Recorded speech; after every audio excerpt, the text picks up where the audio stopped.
France Maghreb 2. Bonjour et bienvenue à l'écoute de France Maghreb 2 et du Grand Forum jusqu'à 18h en mode spécial Algérie. 3 mois après le début de la contestation du peuple algérien, l'occasion de faire un point sur la situation en présence de débatteurs pour essayer de réfléchir ensemble à une sortie de crise en opposant différents regards, ce qui va être le cas aujourd'hui pour un débat riche et constructif. Ainsi, à la une de cette émission et la question du jour, l'incarcération des différents hommes d'affaires algériens va-t-elle dans le sens des demandes du peuple algérien? Pour en parler avec nous, Sofiane Lakhdari, qui est chroniqueur dans le LGF, Youssef Hasmail et Amina Afaf Chayeb, qui est militante du mouvement Ibtikar. Nous serons également en direct de Alger avec notre correspondante à Alger, Amina Lakri, tout à l'heure. Vos appels évidemment pour débattre avec nous au 01 40 33 9000. Nous ferons également le point sur la situation de la Coupe du monde féminine. On parlera football à 17h pour notre point quotidien. Et nouveau rendez-vous dans cette émission, c'est Hicham Terak qui nous envoie à la rencontre de différentes personnalités, à celles et ceux qui ont pour but de se faire follow sur les réseaux sociaux. Va te faire follow, c'est à 17h30, c'est un nouveau rendez-vous avec un invité qui vous accompagnera tout au long de la semaine, à découvrir tout à l'heure à 17h30. Le Grand Forum, le coup de cœur. Sur France Maghreb 2. Coup de cœur du LGF pour ce mardi. On va direction l'Institut du monde arabe parce qu'il s'y passe un certain nombre de choses intéressantes à l'image de ce forum digitalisation en cours 2.0. Ça se passera ce vendredi à partir de 15h. Pour en parler avec nous, la responsable de ce forum, Chirine El-Messiri, bonjour. Bonjour. Bienvenue sur France Maghreb 2. Alors, dites-nous un petit peu qu'est-ce qui va se passer vendredi après-midi à l'Institut du monde arabe à l'occasion de la tenue de ce forum. Alors ce vendredi après-midi, on invite plusieurs personnalités issues de la société civile et des sociétés civiles du monde arabe. En fait, des personnalités qui sont très engagées dans le milieu de l'information alternative et du journalisme indépendant. On invite 7 personnes qui viennent de 7 pays du monde arabe différents et qui travaillent tous sur les réseaux sociaux. Comment est-ce que les réseaux sociaux et les nouvelles technologies ont façonné la manière de délivrer l'information dans le monde arabe, comment former des plateformes de journalisme indépendant, comment former des citoyens au journalisme, et puis comment utiliser les nouvelles technologies pour préserver l'information et la sécurité de l'information, la sécurité des données. Très intéressant en tout cas. Est-ce que vous pouvez donner peut-être quelques noms d'intervenants à ce forum ? Oui, bien sûr. On aura donc vendredi après-midi Nazim Baya, qui est le fondateur du journal satirique algérien El Manchar. Ah oui, excellent. Qui a un succès fou sur Internet, sur les réseaux sociaux. Ouais. Qui fait un traitement vraiment très drôle et satirique de l'information, un peu comme c'est un Gorafi à l'algérienne en fait. On invite aussi le Jordanien Moassas Zahir, qui a fondé la première plateforme anti-fake news du monde arabe. Il est jordanien, il a à peine 24 ans et il a monté ça en 2014. Et puis on invite aussi Nadim Nachif, qui est palestinien et qui milite à travers Internet pour faire exister l'actualité palestinienne et qu'on n'oublie pas les luttes et les combats du peuple palestinien. Que doit en sortir de ce forum, Chirine ? Bien, d'abord voir que de l'autre côté de la Méditerranée, il y a aussi des jeunes et des moins jeunes qui réfléchissent sur ces thématiques qui touchent en fait le monde entier, puisque nous en France, on se pose beaucoup de questions sur le traitement de l'information, comment faire pour que, à l'heure des réseaux sociaux, à l'heure d'Internet et de la globalisation des moyens de communication, comment faire pour qu'une information véridique soit partagée, mais comment faire aussi pour que les citoyens puissent s'emparer des informations et puis avoir un vrai rôle dans leur société à travers tout ça. Le grand public est convié à ce rendez-vous ? Évidemment, le grand public est convié, c'est gratuit, c'est vraiment sur entrée libre à l'Institut du monde arabe de 15h jusqu'à 19h45. Donc ils peuvent venir nombreux s'ils sont intéressés pour écouter les témoignages de nos 7 intervenants. Et ça se passe donc ce vendredi après-midi à l'Institut du monde arabe. S'en suivra 2 soirées, musicales aussi à l'Institut du monde arabe. Pouvez nous en dire 2 mots ? Oui, ce sont 2 soirées musicales. Alors en fait, tout ce que je vous décris là a lieu dans le cadre du festival Arabofolie, qui est un nouveau festival qu'on a créé à Lima. Et Arabofolie, cette fois-ci, c'est sur le thème des transmissions. Et donc on va faire avec le forum la transmission des informations, avec le forum digitalisation en cours, mais aussi le soir la transmission à partir du rap et du hip-hop, puisqu'on donne une carte blanche aux rappeurs demi-portion qui le vendredi 14 juin et le samedi 15 juin invitent des rappeurs, des artistes de son sillon à venir faire de super concerts à Lima, donc vendredi soir et samedi soir. Un bon week-end en perspective, donc grâce à vous, au Festival Arabofolie et surtout à ce forum digitalisation en cours 2.0. Oui, c'est pas facile, écoutez. À partir de 15h ce vendredi et parmi justement les nombreux invités de demi-portion vendredi et samedi soir, écoutez ce rappeur. Merci beaucoup en tout cas Shirin El Messiri de nous avoir évoqué et parlé, donné envie de venir ce vendredi après-midi à l'Institut du Monde Arabe. Le grand forum c'est parti jusqu'à 18h, ravi de vous retrouver sur France Maghreb 2 en ce mardi 11 juin. J'espère que tout va bien. Vous avez passé un bon week-end prolongé pour certains d'entre vous, ceux qui ont la chance évidemment. Alors, il est intéressant de temps en temps de s'arrêter un petit peu sur cette actualité que nous commentons au quotidien. Elle va vite cette actualité. Il est intéressant de s'y arrêter, notamment sur un sujet qui nous a beaucoup occupé et qui continue également de nous occuper, mais aussi parfois de nous préoccuper. Il s'agit de l'Algérie aujourd'hui, une spéciale du Hadjef consacrée donc à l'Algérie, 3 mois et quelques semaines après le début de la contestation du peuple algérien depuis le 22 février, sorti par millions dans les rues chaque semaine. Aujourd'hui, nous sommes le 11 juin. Où en est-on? On va faire le point avec nos invités, nos intervenants aujourd'hui. Monsieur Sofiane Nagdari de la maison du Hadjef. Salut Sofiane. Salut Christophe, salut Amina. Salut tout le monde. Amina Apab-Chayeb du mouvement Ibtikar. Bonjour Amina. Bonjour. Bienvenue. Merci. Peut-être intéressant de d'abord présenter le mouvement Ibtikar pour celles et ceux qui ne le connaissent pas encore. Bien sûr. Le mouvement Ibtikar est un mouvement politique et citoyen fondé en 2014 par Sami Ossedir, nous œuvrons depuis 2014 pour l'émergence d'une Algérie démocratique basée sur un état de droit et pluraliste, social et tournée vers l'avenir. Tout un programme. Jusqu'à 18h avec vous, évidemment, auditrices, auditeurs, où que vous soyez, 01 40 33 9000, vous peut-être qui nous écoutez en Algérie, 0033 1 40 33 9000, aussi pour nous donner votre avis qui nous intéresse. On va débattre, échanger. Le but de cette émission, c'est d'opposer des divergences, parce qu'il y en a, évidemment, des points de vue différents, et d'essayer d'arriver à la fin de cette émission à peut-être avoir un petit accord pour éventuellement une sortie de crise, parce qu'on est quand même dans une impasse pour l'instant aujourd'hui. On va faire le point avec tout ça et cette question du jour et cette question à la une aujourd'hui, après l'incarcération des différents hommes d'affaires algériens. Est-ce une réponse selon vous à la demande du peuple algérien? C'est la question que l'on vous pose et alors c'est assez partagé, mitigé. Vous êtes 53% à dire oui. Qu'en pense Amina? Est-ce que c'est une réponse, semble-t-il, pour le peuple algérien que d'avoir incarcéré un certain nombre d'hommes d'affaires algériens? Avant tout, le Hirak, depuis presque 4 mois, a des revendications claires. La première, c'est un état de droit. Et il me semble qu'avant d'incarcérer, de faire justice, de régler des comptes, de décider qui passe en premier pour quel chef d'inculpation auprès de la justice et au tribunal militaire, il faut d'abord une justice indépendante et transparente, une séparation des pouvoirs. Car aujourd'hui, on a quand même les prérogatives du président, c'est de nommer les magistrats.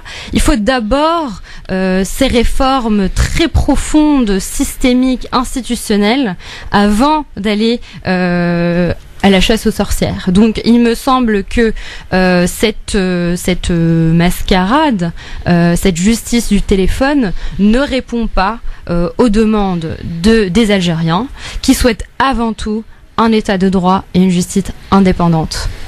S'agit-il d'une mascarade, Sofiane Nagdari, d'avoir incarcéré tous ces hommes d'affaires? Encore hier, on a vu Takout qui a été lui aussi inquiété par la justice. Il y a eu pas moins de 240 arrestations hier. Ça se précise de jour en jour. Est-ce que ça correspond à une demande du peuple? Oui, pour revenir à ce que vient de dire Amina, les revendications du peuple au départ, c'était non au 5e mandat et l'arrestation de toute la Issaba. Et après, ça a évolué, bien sûr, au fur et à mesure, et maintenant, on arrive à des revendications purement politiques, à savoir un état de droit, des institutions, un état basé sur des institutions, non pas sur des personnes, etc. Sauf que la revendication primaire, c'était surtout la Issaba qui s'est accaparé toutes les richesses du pays, qui a eu une main sur toute l'économie algérienne. Je rappelle par exemple, je parlais de Takout, grâce à avec l'arrestation de Takout, hier les employés ne pouvaient même pas sortir leur bus pour accompagner des étudiants en faculté. Il a plus de 2000 bus à travers le territoire national, c'est-à-dire l'université hier. Le ministre de l'enseignement supérieur était obligé de retarder de décaler les examens jusqu'au 20 juin. Ouais. C'était une journée d'examen et vu que le monsieur il avait la mainmise de tous les transports universitaires, alors du coup, et on a eu à travers l'histoire, par exemple 2011, si vous vous rappelez, Rabrab avait la mainmise sur le sucre et l'huile. Avant même le débat, le commencement des événements des printemps arabes, on a vu une révolte en Algérie à cause de la mainmise sur l'économie. Alors c'est tout à fait normal pour bâtir un état de droit d'éliminer tout cet argent sale qui circule aujourd'hui au sein de l'économie algérienne et d'arrêter ces barons. C'est des barons qui ont des chaînes de télévision. Par exemple, monsieur Tahkout, il a la chaîne Numidia. Vous avez Haddad, il a la chaîne Zahir News qui va fermer prochainement le 26. Et du coup, c'est non seulement des personnes qui sont influentes sur l'économie, mais sur les médias également. Et c'est des gens qui ont fait partie du clan Bouteflika. C'est tout à fait normal de les neutraliser. Et c'est une demande du peuple. Il faut pas. En fait, si je comprends bien, Amina, c'est pas à l'institution militaire et donc à Gued Salah de s'occuper de ça, si j'ai bien compris. Exactement. J'essaye de regarder objectivement la situation. Pourquoi certains sont incarcérés mis devant la justice et pas d'autres? Pourquoi c'est le commandement militaire qui appelle à sortir des dossiers et lutter contre la corruption et se prononce sur des personnalités et aussi des sujets politiques. Ouais. Et troisièmement, si la justice est la préoccupation primordiale et sincère du pouvoir actuel, un gouvernement complètement affaibli et le Gaïd Salah comme l'homme fort, donc c'est ça le pouvoir aujourd'hui. Si vraiment son inquiétude était la justice, comment explique-t-on que il y a encore des prisonniers d'opinion et qu'on puisse assister à la mort de Fakhar Allah Yarhamou par exemple dans les geôles de l'État? J'aimerais bien qu'on réponde à ma question.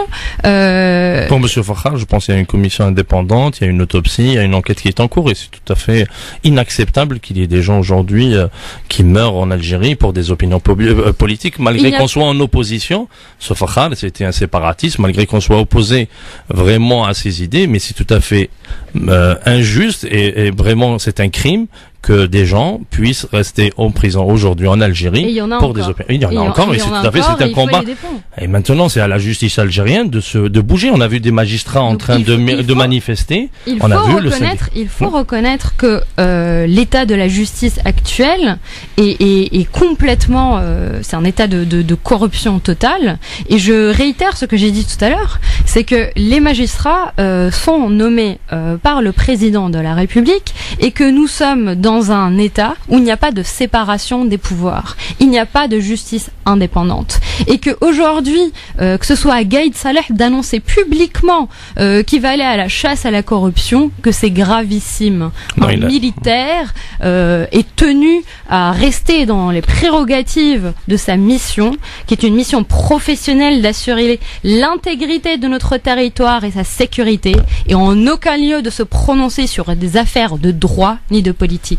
Non, en vérité, les divergences apparaissent. Non, mais après, l'armée, elle a demandé à la justice de bouger. Il n'a pas demandé à faire la chasse aux sorcières, comme dit Amina, mais il a bien précisé à la justice qu'il n'y a plus d'obstacle aujourd'hui, que vous pouvez travailler librement. Après, maintenant, il y a des dossiers qui sont en substance.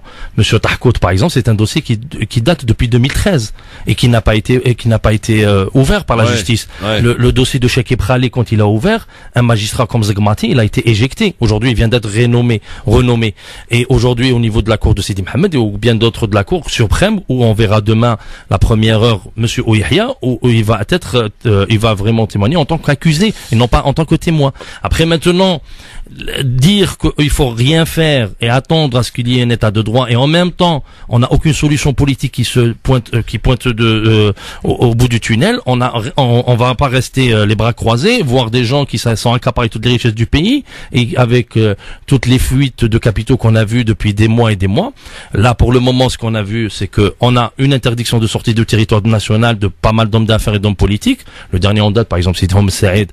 En voulant partir, il a été interdit. Des gens qu'on dit qui sont proches du pouvoir de Gaïd Salah, précisément, M. Tleiba, par exemple, qui est cité à chaque fois, il est interdit de sortie du territoire national. Il y a d'autres personnes qui font partie d'un clan ou d'un autre et qui vont rendre des comptes. Et surtout, je tiens à préciser que c'était une des demandes du peuple algérien lorsqu'il est sorti le 22 février. On rappelle les demandes du peuple algérien au départ, effectivement. Non, cinquième mandat, mandat. Non, après à la continuité, à la prolongation du 4e mandat, arrêter l'Isaba, et après ça a évolué.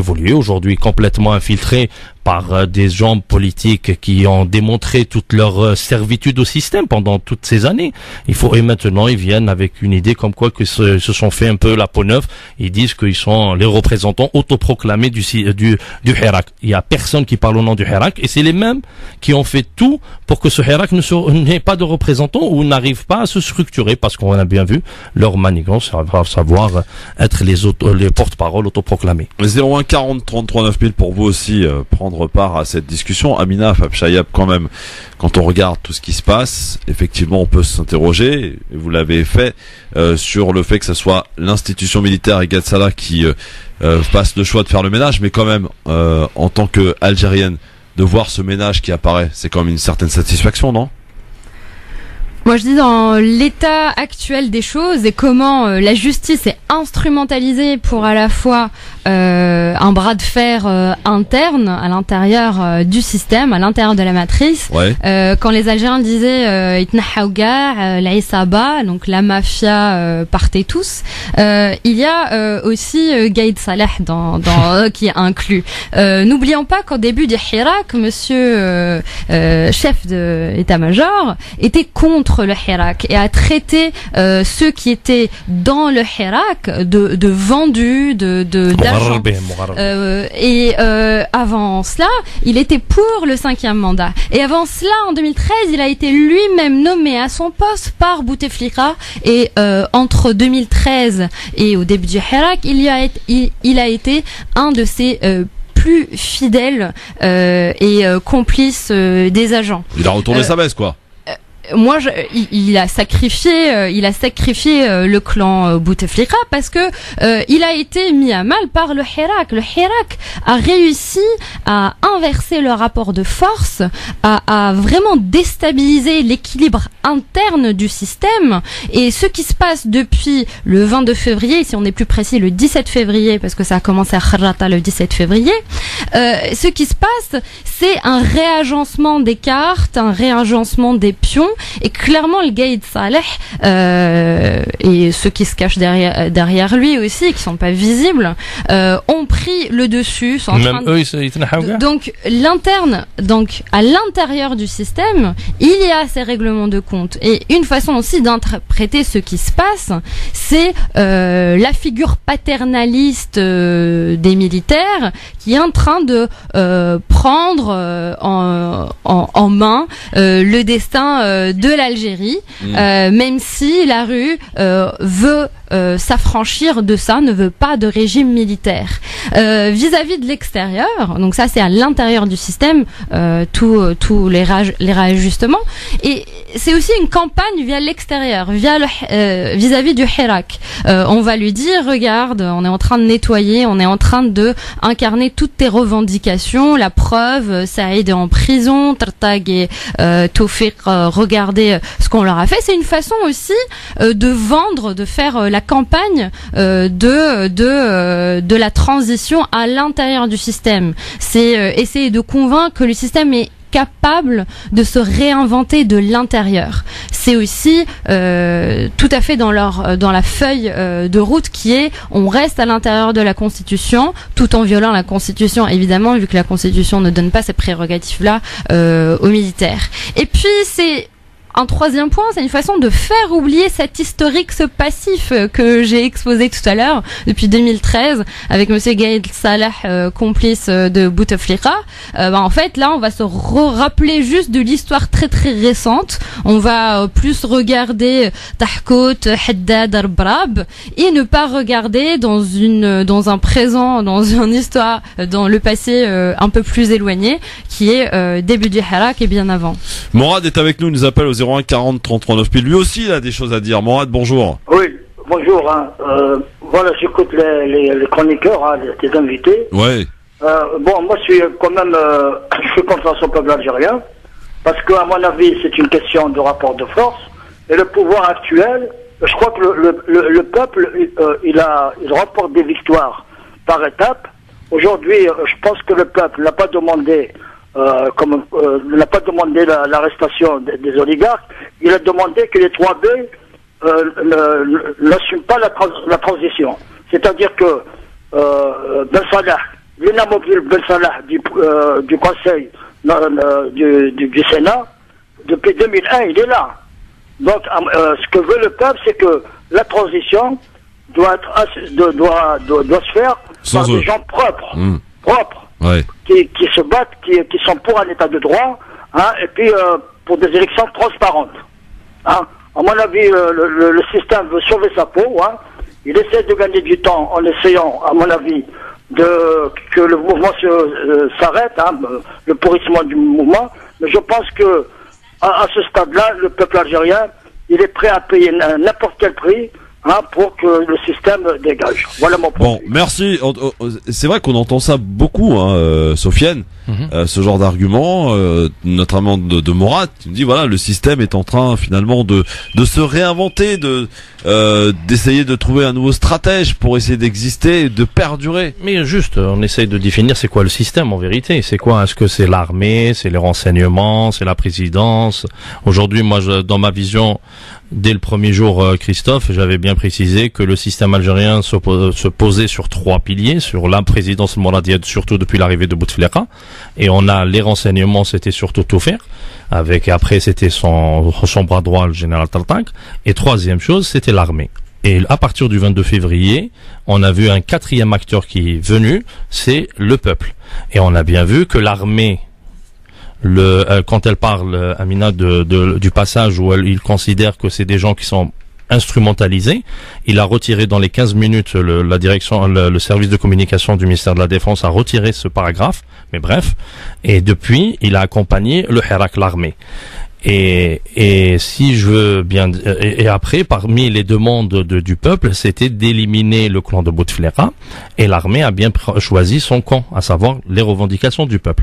Du coup, après, on a vu une tentative d'alliance entre le service de renseignement présidé par Toufer et la présidence avec Saïd Bouteflika, où ils voulaient éjecter Gaïd Salah parce qu'il n'allait pas dans leur sens, et en déclarant l'état d'urgence. Et pour cela, je m'appuie sur 2 déclarations, surtout sur celle de Liam Zarwal, où il a publié le lendemain de sa rencontre avec Toufer un article sur une déclaration sur le journal Khabar, et par la suite on a eu la déclaration du général Nazar où il a eu 2 communications, une communication avec Saïd et un entretien direct avec Saïd où il parlait d'éjection de Gaïd Salah. Pourquoi? Parce que Gaïd Salah n'a pas voulu réprimer le peuple comme ça a été demandé par la présidence.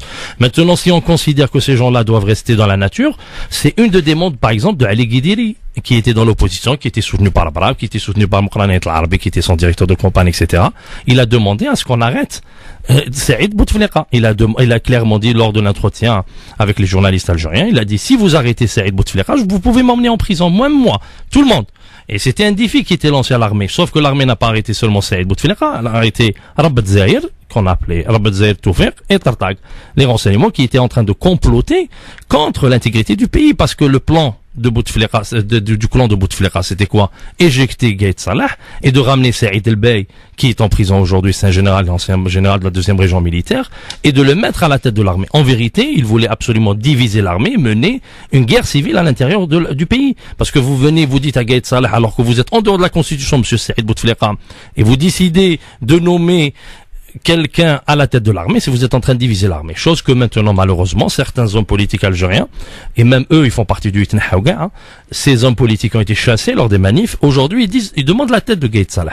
Gaïd Salah, s'il doit être éjecté, il doit être éjecté par un président élu démocratiquement. Le peuple n'a pas à éjecter un président, n'a pas à se mêler, déjà il a du mal à s'organiser, il va maintenant se mêler de ce qui est militaire. C'est un truc que malheureusement on a vu dans des pays qui ont vécu des guerres civiles, et ça commence comme ça quand on attaque la colonne vertébrale du pays. C'est qu'en vérité on veut pas de solution politique, on veut vraiment mener le pays dans une guerre civile. Le but de cette émission, c'est d'afficher, on l'a bien compris en tout cas, vos divergences. Elles sont là, elles sont visibles, elles sont posées sur la table. Essayez d'en faire quelque chose de constructif, et ce qu'on essaie ensemble de se mettre d'accord sur une éventuelle sortie de crise. et en faisant passer et écoutant les différents, j'allais dire opposants, mais c'est pas le réel terme que j'ai envie de choisir aujourd'hui. C'est en écoutant tous ceux qui ont une chose à dire et peut-être une solution quelque part à proposer pour ce sujet qui nous préoccupe, qui nous occupe depuis des semaines durant sur France Maghreb 2 dans cette émission, à savoir ce beau pays qu'est l'Algérie, qui devrait en sortir grandi de tout cela finalement. En tout cas, c'est ce qu'on espère. Avec Monji qui est avec nous, il nous appelle de Marseille. Bonjour Monji. Bonjour Christophe, bonjour à tes invités, à tes chroniqueurs. Bonjour Monji. Voilà, moi je voulais revenir juste sur la chronologie un peu de l'événement. Oui. Faut pas, voilà. C'est-à-dire le pouvoir en place, il a manœuvré depuis le premier jour pour se maintenir. C'est-à-dire il a donné au départ il a dit pas d'élection, après il a dit bon Bouteflika il restera qu'un an, après il a donné Bouteflika, après il a commencé je veux dire le pouvoir militaire il a commencé à régler ses comptes internes en arrêtant un camp et pas on n'a pas touché l'autre. Par exemple on n'a pas touché Kleiba ou tout le camp de Gueït-Salah, on les a pas touchés, on les a pas arrêtés. Alors Kleiba qui était vice-président de l'Assemblée nationale, il est impliqué dans des affaires de corruption extrêmement importantes à Annaba. Tout le monde se dire c'est une autorité publique. Et après maintenant le pouvoir en fait chaque fois les Algériens sortent le vendredi pour faire avorter les projets du pouvoir. La seule solution en fait qui demande le peuple algérien, d'ailleurs il le dit, c'est pas l'institution militaire qu'on attaque, c'est la primauté du militaire sur le politique qui est le mal algérien depuis le premier jour, depuis le congrès de Tripoli, que c'est le problème en Algérie, c'est la primauté du militaire sur le civil. Et nous on veut Daoula Medaniya, on veut pas d'état militaire. Et quand Sofiane il dit que les Algériens ne vont pas se mêler dans l'affaire militaire, nous on dit les militaires doivent rester dans les casernes, leur objectif c'est protéger les territoires, non pas de désigner les présidents comme ils l'ont fait depuis 62. Depuis 62, c'est toujours les militaires qui ont désigné les présidents. Et c'est ça le mal endémique de l'Algérie.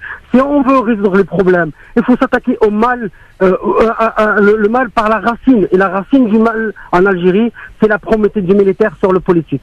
Voilà. Bon. C'est tout le peuple est demande que ça. Monji, bonjour. Je voulais juste te poser la question. Quelle est pour toi la solution aujourd'hui? La solution, c'est que le militaire arrête de oui, ça c'est clair. Tout le monde est unanime pour ça. Tout le monde. Même l'armée, si tu as remarqué. Que les militaires arrêtent de donner l'agenda politique. Il y a des, comme je dis, il y a des étudiants qui se réunissent, il y a des gens, il y a des conseillers qui peuvent se réunir, il y a des hommes politiques, pas ceux qui ont mangé dans la main du pouvoir pendant 30 ans. On les connaît, on les sait. Je veux dire, les Algériens savent de quel bord il est tel ou tel homme politique. Il y a des gens qui sont capables de porter cette truc à une jeunesse. Il faut donner le truc à la jeunesse. Lorsque on veut faire changer les choses, on commence pas à donner des impératifs. L'impératif que l'on demande, c'est que le pouvoir que les militaires arrêtent de vouloir décider pour nous. Et ceux qui veulent que les militaires décident pour eux, qui s'engagent à l'armée, qui vont dans les casernes. L'Algérie n'est pas une caserne. Alors, est-ce que je peux répondre? Oui, vas-y Sofiane, réponds. Non, mais en entendant Monji, on dirait l'armée, elle a sorti ses chars et un coup d'état militaire et c'est Gates. Attends, laisse-moi exprimer. Monji, tu demandes à ce que les gens te laissent parler, mais laisse-moi Monji. Pardon, il n'y a pas de souci. Voilà. Juste pour dire qu'en écoutant Monji, on dirait l'armée a décidé de faire un coup d'état et faire de la même manière que ça a été fait au Soudan, ou ce qui a été demandé en vérité en Égypte, ce que certains hommes politiques ont demandé à ce que l'armée réagisse et fasse un coup d'état. Sauf que l'armée depuis le début. 92 par exemple, voilà. Non, moi je suis en 2019. Moi je suis en 2019. D'ailleurs, on s'arrête un instant. Est-ce qu'il s'agit Non, 2 secondes, Christophe, s'il te plaît. On dirait, et là, toutes les déclarations de Gueït-Salah, il a dit, j'ai aucun intérêt personnel parce qu'on lui a dit que vous êtes le nouveau Sisi. Et il a dit, l'armée n'a aucune volonté de rester ou d'aller au pouvoir. Ce que demande l'armée, pour que les gens sachent, elle a une feuille de route. Elle demande des élections le plus rapidement possible. Et d'autres personnes. Si tu permets 2 secondes, pourquoi des élections le plus rapidement possible? C'est pour se maintenir au pouvoir. Quel maintien? Quel maintien au pouvoir? Si tu permets. Bouteflika, il a cassé tous les pouvoirs intermédiaires. Il a cassé tous les syndicats. Il n'y a aucun parti politique qui est organisé. Il n'y a que le régime qui est organisé avec ses médias, avec ses clans. Et vous voulez une élection le jour au lendemain. Ce que le peuple n'a pas voulu. Parce que toi, t'as pas voulu. Toi, t'as demandé. Le peuple n'a pas voulu. D'accord. Est-ce que t'as changé d'avis ou pas encore pour la constituante? Parce que la dernière fois, je t'ai entendu à la radio dire que tu étais pour une constituante. T'es toujours pour la constituante? Parce que Zetot, il a changé, hein. Zetot a changé, hein. Rachid a dit, Zetot au nom de Rachid a dit, j'ai changé on a changé. Écoutez, les autres, mais c'est pas mon père spirituel. Rachid, c'est pas, moi j'ai un cerveau. D'accord. Je suis pas dans une secte. Très bien. Et Amina. Attends, juste la proposition. Je réfléchis avec mon propre moyen. Je vais pas avoir des divergences avec Zetot, c'est pas le problème. C'est pas la question, me parle pas Zetot, c'est pas mon père spirituel. Et non, il a parlé au nom de Rachid, comme quoi qu'il n'est plus pour la constituante, que vous êtes arrivé à le convaincre. Mais sans problème, moi je suis pour la constituante. Toi, tu es pour la constituante, c'est-à-dire que tu es pour les nominations. Il n'a pas de mots à m'ordonner à moi. Moi, je suis un citoyen algérien. J'ai toujours milité. J'ai quitté mon pays pour mes libertés. J'ai toujours milité et j'ai toujours électron libre. Bon. Il est pour des positions qui sont proches des États. Si sur le point on est en désaccord, il est le problème. Merci, Mondji. Pourquoi tu me sors d'un rachat des États? Non, je te parle pour une constituante parce que le problème, vous êtes t'es contre l'élection, mais t'es pour une constituante. Et après, je vais énumérer tous les défauts d'une constituante. T'es pas pour aider les élections, mais pour des nominations. Ouais. On est contre des élections choisies par le pouvoir militaire actuel. On est contre le timing imposé par le pouvoir militaire. On a bien compris. Merci, Mondji. À bientôt, Mondji. Si je peux réagir. Oui. Alors, tu vas réagir après la pub parce que là, il y a la pub qui arrive. Comme ça, on va teaser. Et dans un instant, on accueillera aussi quelqu'un qui a des choses à dire aussi sur l'Algérie. Et j'aimerais qu'on parle aussi avec vous il y a un pays qui revient en force dans ce qui se passe en Algérie. J'ai entendu beaucoup Émirats. Alors, jusqu'où il faut s'en inquiéter de ces fameux Émirats? On sera avec Salim Naibi de Libre Penseur dans un instant, qui va aussi intervenir et nous donner son avis. Vous pouvez évidemment nous appeler au 01 40 33 9000 il y a Amina Afaf-Chayab qui est avec nous du mouvement Iptikar, avec Sofiane Nakdari, chroniqueur dans le LGF. On essaie ensemble de faire avancer l'échiquier. À tout de suite. France Maghreb 2, France Maghreb 2. L'Algérie, on en parle aujourd'hui dans cette spéciale du LGF avec Amina Afaf-Chayab, avec Sofiane Nakdari, avec vous, chers amis auditeurs, au 01 40 33 9000.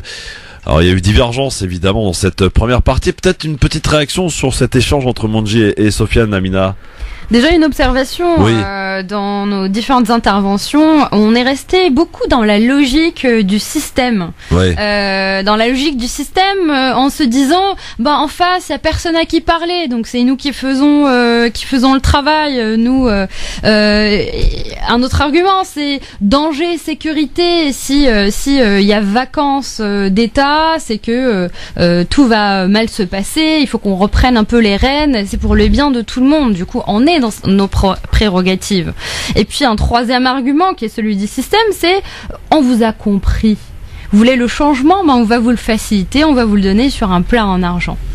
Tout ça, en fait, si on peut détruire carrément tous ces arguments, le mouvement Iptikar, mais aussi des millions de gens qui sortent depuis presque 4 mois, ne croient pas à ces arguments, n'ont pas confiance en ces arguments et ne croient pas que le système peut changer de l'intérieur.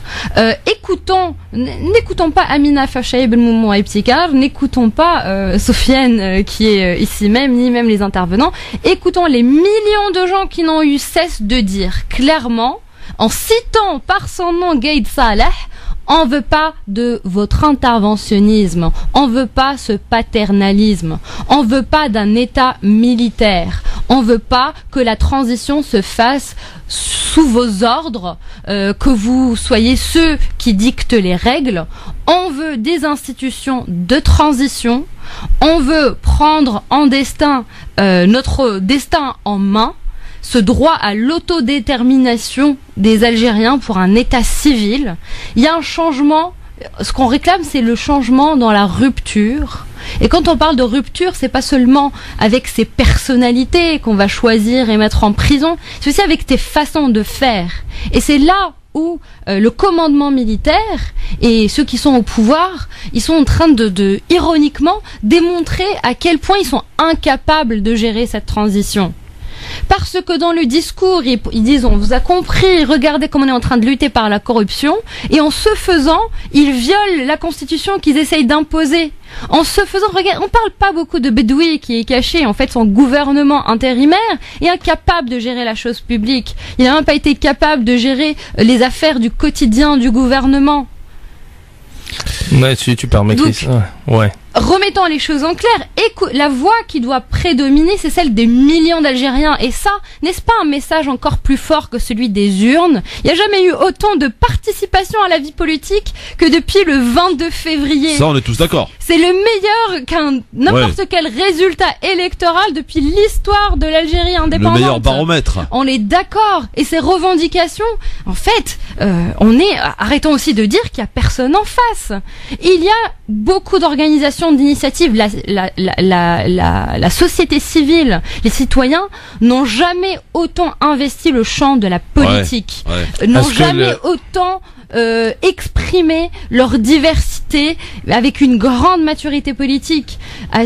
Pour citer à titre d'exemple, depuis des semaines et des semaines, la société civile, dans toute sa diversité, elle est en train de se réunir pour sortir des feuilles de route, et aujourd'hui il y en a plusieurs. Et l'enjeu aujourd'hui, c'est que elle puisse créer des conditions de dialogue constructif pour arriver à un consensus sur une et seule feuille de route qui convienne à la majorité, mais aussi qui représente au mieux, soit fidèle aux revendications du Hirak.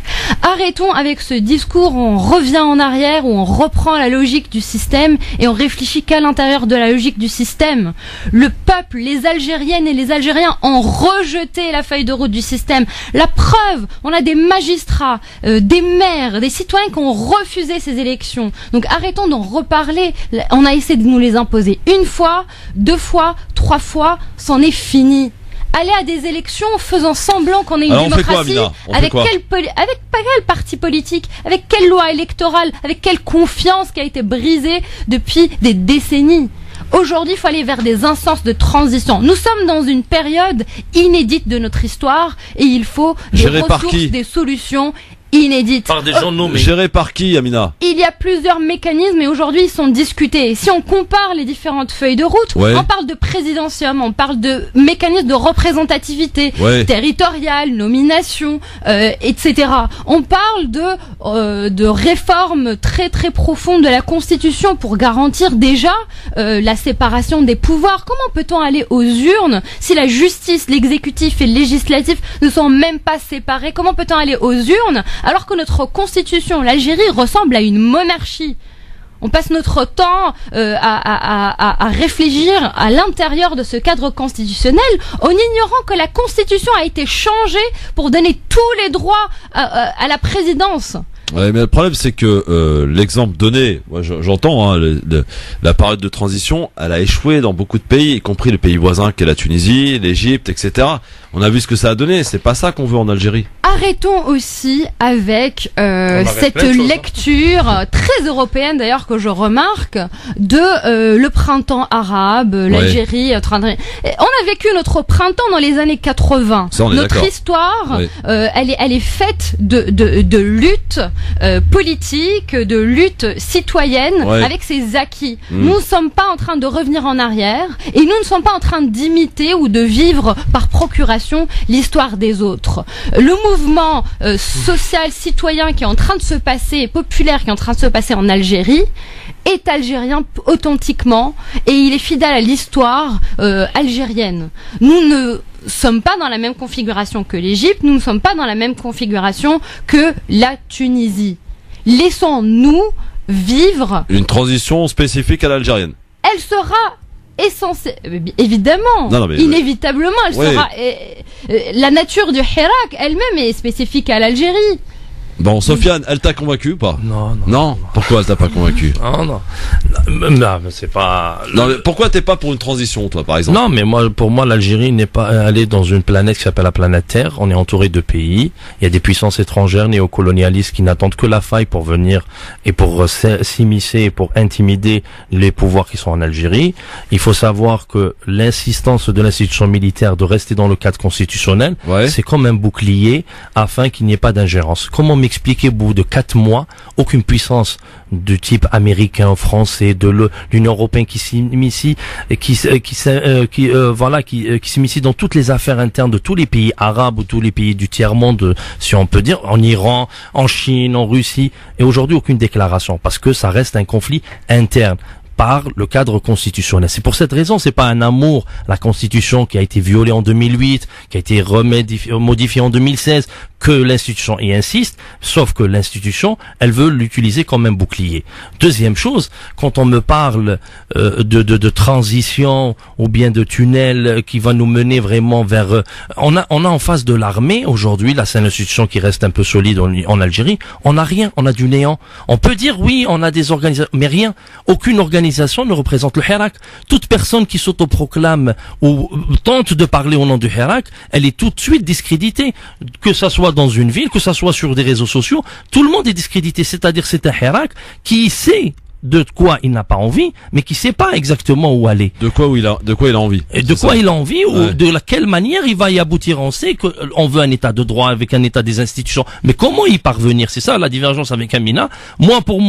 Pour utiliser la solution la plus facile, la plus réalisable, et qui applique en vérité une des demandes de la population, c'est-à-dire l'article 7 et l'article 8 de la Constitution, le peuple est souverain. Vous allez pas me dire que ça n'a pas été secondé, à part vous avez entendu des slogans contre Gaït Salah, mais moi j'ai entendu d'autres slogans, des slogans où le peuple voulait être souverain. Comment ce peuple peut être souverain en lui nommant des gens dans des constitutions, dans des constituantes? Le peuple peut être souverain en utilisant sa souveraineté, en allant voter. On peut discuter qui va organiser ces élections. Sofiane. Oui, pas maintenant. on peut dire, mais on peut discuter. Et quand même, le mécanisme le plus sophistiqué de démocratie, il y a des préalables avant. Il faut déjà qu'il y ait une vie politique existante pour que j'aille voter. Alors on va pas voter. Excusez-moi, comment pouvez-vous parler? Mais je vous dis qu'on n'est pas dans une démocratie, et ça c'est clair et net. Vous pouvez argumenter le contraire, mais aujourd'hui les partis politiques l'offre politique ne représente pas les Algériens. Et pourquoi? C'est pas parce que les citoyens ne veulent pas, ils veulent pas jouer le jeu, et c'est parce qu'on a cassé tout ce qui est politique et qu'on a créé un vide, on a atomisé elle a pas tort, la Sofiane, là-dessus. On a cassé la confiance, avec la fraude électorale systématique. Ouais. Mais c'est pour ça que je dis le c'est pas seulement le pouvoir qui était en place, mais toute la classe politique qui a échoué depuis sa création. C'est une classe politique qui mangeait dans les mains du pouvoir, elle négociait dans les mains du pouvoir.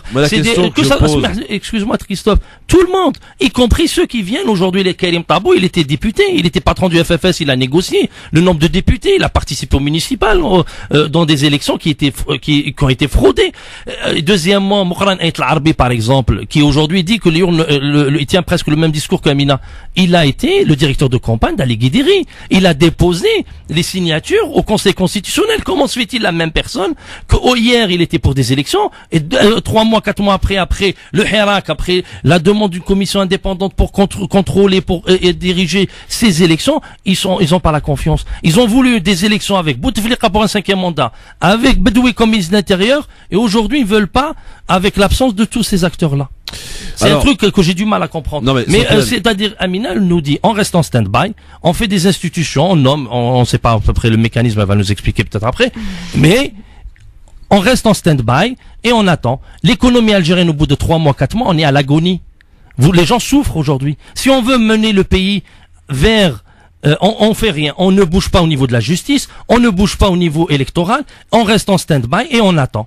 Et tout le monde sait qu'aujourd'hui, tout le monde sait qu'en Tunisie, en Égypte, ce qui a influé, c'est les grèves. On sait pertinemment comment l'Occident peut agir à l'intérieur du pays en créant, parce qu'on n'est pas autonome ni sur le plan alimentaire, ni sur le plan, à tous les niveaux, on n'est pas indépendant. Alors du coup, on est vraiment... On fait rien, Amina, c'est ça? C'est absolument pas ce que j'ai dit. C'est pas ce que t'as dit. J'ai dit, je pense que vous êtes complètement déconnecté de ce qui se passe dans le Hirak.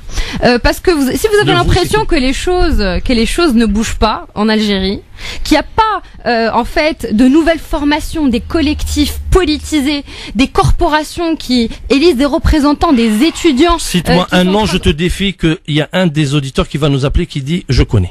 Cite-moi un collectif qui s'est présent, qui s'est dévoilé maintenant et qui représente. Il y a des centaines de collectifs. Cite-moi. D'ailleurs, nous chez Iptikar, on a créé une cartographie qui s'appelle Map le Hirak et pour représenter tous les collectifs qui émergent, des collectifs de représentants d'étudiants, des nouvelles associations, même sans agrément, les gens ils sont en train de bouger, de s'organiser, de se représenter. Donc ça déjà, il faut avoir une vision du terrain pour comprendre à quel point non seulement on a réinvesti les espaces publics, créé des agoras, on s'est politisé, on est en train de s'organiser, il y a des ateliers de travail, et ça bouillonne. Ça contribue au changement, ça fait pas le changement. Il y a une dynamique qui va créer la relève et va concilier les Algériens avec la politique. Et il faut absolument pas.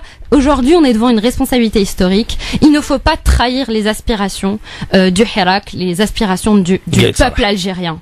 Aujourd'hui, si on écoute votre discours, c'est votre discours, Sofiane, qui est celui du statu quo et de l'immobilisme. Et d'ailleurs, on le connaît très bien. Aller vers des élections, c'est du statu quo. On le connaît très bien. Bah oui, toutes les élections avec la tête de Bouteflika comme affiche nous disant je vous promets stabilité. On nous faisait peur avec quoi avant? Si vous bougez, ça va être la guerre civile, ça va être la décennie noire. Attention, on est là pour vous protéger, on est la seule option. Aujourd'hui, c'est le même discours. Attention, Bouloulou à l'étranger va venir vous manger. Il a pas mangé la Libye, il a pas mangé la Tunisie, il a pas mangé l'Égypte, il a pas mangé. Et la même chose, elle va me dire après, c'est les Émirats, c'est vous me laissez finir, s'il vous plaît. D'un côté, on nous fait peur et on nous dit accrochez-vous à ce qui est sûr et ça s'appelle le régime militaire, ça s'appelle le statu quo. Et de l'autre côté, on va dire tous pourris, en tous les cas, vous n'avez personne pour vous représenter. Moi, je vous dis, aujourd'hui, c'est pas la classe politique vers laquelle les Algériens et les Algériennes sont en train de se tourner. Ils sont en train de se dire et de réclamer leur citoyenneté, leur capacité eux-mêmes à participer à la chose politique. Et aujourd'hui, ce discours-là qui leur dit, en fait, non, vous n'êtes pas mature, ce discours paternaliste, très, voire nihiliste, hyper dangereux, c'est ça qui bloque et qui crée aujourd'hui une impasse. Est-ce que pour tous les deux, vous êtes pour une Algérie libre, indépendante, qui soit... Quoi ? Qui va te dire le contraire? On a la même aspiration. Vous avez la même aspiration, mais sauf les modalités changent. Mais Sofiane, pardon, une question quand même. Parce qu'on nous parle d'élections. Toi-même, tu nous disais tout à l'heure qu'il y a au niveau politique, il n'y a plus rien. C'est du néant. Voilà, c'est du néant. Comment organiser des élections présidentielles dans un champ politique où il y a du néant? Il y a beaucoup qui pourrait émerger. Tu disais toi-même il y a quelques instants à Amina, on connaît, citez-moi un nom qui émerge du Hirak, etc.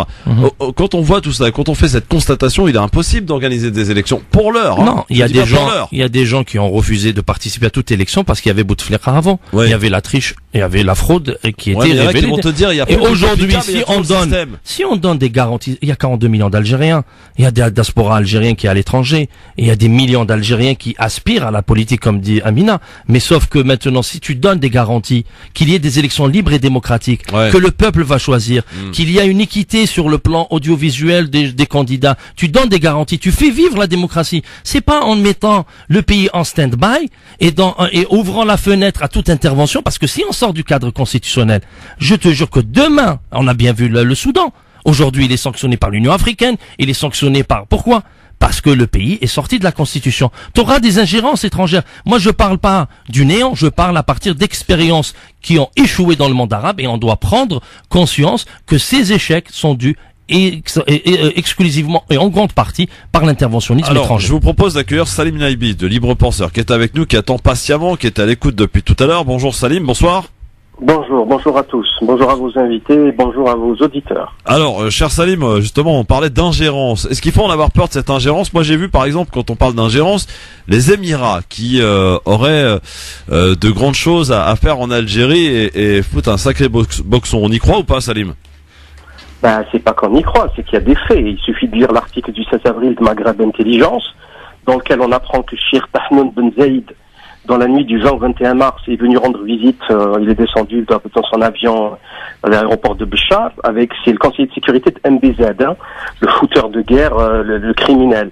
Plus le général-major, ministre d'État et conseiller présidentiel, Farid El-Mazraoui. Ils sont allés voir donc le 21, entre la nuit du 20 et 21 mars Gaïd Salah, le lendemain, 3-4 jours après, il a annoncé qu'il ne soutenait plus Bouteflika. Vous savez très bien que le 16 février, il était à l'IDEX, à Abu Dhabi, Gaïd Salah, pour le salon international de l'armement. Maintenant, on va me dire, oui, mais il faut bien qu'il aille commander des armes. Je veux bien, mais depuis quand les Émirats Arabes Unis fabriquent des armes? On se moque de qui? Depuis quand c'est un pays, d'abord, les Émirats Arabes Unis?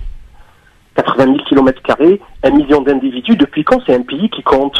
C'est une blague? C'est quoi? Il faut rire, il faut pleurer, qu'est-ce qu'il faut faire? Donc là, on a quand même c'est de la très haute trahison, hein, c'est la peine, la loi martiale, c'est la peine de mort, c'est gravissime ce qui se passe dans ce pays. Moi, monsieur, avec tout le respect que je vous dois, monsieur Sofiane Khbari, moi, vous me faites marrer, je rigole à gorge déployée. Vous nous dites que le pays est en stand-by, mais ça fait 57 ans qu'il est en stand-by, le pays. Mais vous plaisantez, qu'est-ce qu'ils ont fait? Alors, si vous avez bien écouté, j'avais parlé de la proposition de Amina, à savoir qu'on fait... Si vous permettez, je vais finir mon raisonnement, après vous pourrez répondre avec plaisir. Il n'y a aucune animosité dans ce que je dis, je vous garantis. On nous dit, vous savez, le truc de la crise. On est dans une crise, la crise. Mais il n'y a aucune crise. Pour moi, c'est la fiesta. C'est la plus belle chose qui puisse arriver en Algérie. Les gens sont sortis. Vous voulez des élections, vous en avez une tous les vendredis à ciel ouvert. Vous voulez des élections, tout le monde des élections. Vous dites qu'il y a eu des... moi je parle comme mon nom, hein, le peuple algérien qui veut parler au nom du peuple algérien n'a qu'à aller marcher dans les 48 wilayas d'Algérie. Hein. Donc j'aurais pas la prétention de parler au nom du peuple algérien. Mais par contre, je dis ce que j'observe. Si vous êtes si nombreux à soutenir Gaïd Salah, sortez le jeudi, le mercredi, le mardi. Montrez-nous où vous êtes. On vous a pas vu, il y a 20 millions d'Algériens qui disent Gaïd Salah dégage. Gaïd Salah a dit j'irai avec Bouteflika jusqu'à la mort. Ok? Déjà, il s'est parjuré. Galom Htel le Mout. Non, Bouteflika il est le Mout. C'est dans les journaux. Tapez ça sur Internet, vous allez voir ses déclarations 2014 lorsqu'il soutenait Bouteflika pour le 4e mandat, alors qu'il avait déjà eu depuis 1 an son AVC. Donc, de quoi on parle? On se moque de qui? C'est-à-dire si demain Bernard Madoff sort de prison et réouvre un fonds de pension, vous allez mettre votre argent chez Bernard Madoff? Ben non, certainement pas. Parce que c'est un escroc, c'est un psychopathe. Et là, on a exactement la même chose avec ces gens-là. L'Algérie vit une hémorragie depuis une vingtaine d'années avec les généraux sanguinaires qui l'ont massacré. C'est une hémorragie de jeunesse qui va mourir dans la mer. C'est l'hémorragie des cerveaux et c'est une hémorragie des devises. Alors les cerveaux, il y a 10 000 Algériens médecins dans les hôpitaux français. Le Canada a filtré 80 000 Algériens, le miel, la crème de la crème. Ils les ont récupérés, les ingénieurs. L'Algérie les forme. Ça coûte des fortunes à l'argent public. Et après, dès qu'ils sont diplômés, ils partent au Canada travailler, faire profiter de leurs compétences à une nation étrangère. Donc, vous savez, l'hémorragie, l'Algérie, elle a vécu depuis des décennies. On vous a pas entendu. On nous a même changé le week-end. On est passé du jeudi, vendredi, samedi pour des questions économiques. Vous avez vu une amélioration de l'économie en Algérie? Mais vous vous moquez de qui? On nous parle, on nous dit que l'armée protège les frontières. Ils sont même pas capables de protéger l'outarde, l'oiseau, en voie d'extinction, dont 5000 individus sont en Algérie et qui sont chassés par les émirs du Qatar, de l'Arabie Saoudite et des Émirats Arabes Unis avec la protection de l'armée. La protection de l'armée, parce que le peuple, il a horreur de ce massacre de l'outarde, qui est un très bel oiseau rarissime et dont la chair est apparemment, semble-t-il, excellente. Et ils sont même pas capables de protéger un oiseau en voie d'extinction. Ils vont protéger les frontières de qui? Mais c'est une blague. Salim. Je finis un truc, Christophe. Vous vous souvenez quand même de l'affaire, elle est toujours en cours, l'affaire Kamel Bouchi. Hein, il y a 5 généraux qui ont rentré 701 kilos de cocaïne. Ouais. Ils voulaient transformer l'Algérie en Mexique. Et vous nous parlez de quoi? Que l'armée est forte? L'armée est forte, mais vous avez... On peut pas dire des trucs comme ça.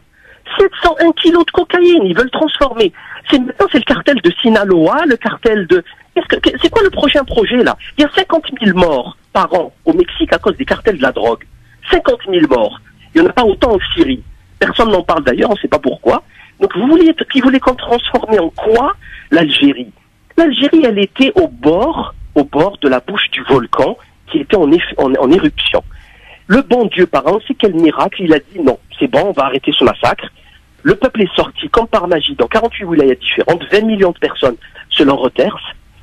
C'est un miracle qui n'arrivera pas une deuxième fois, ça je peux vous le dire.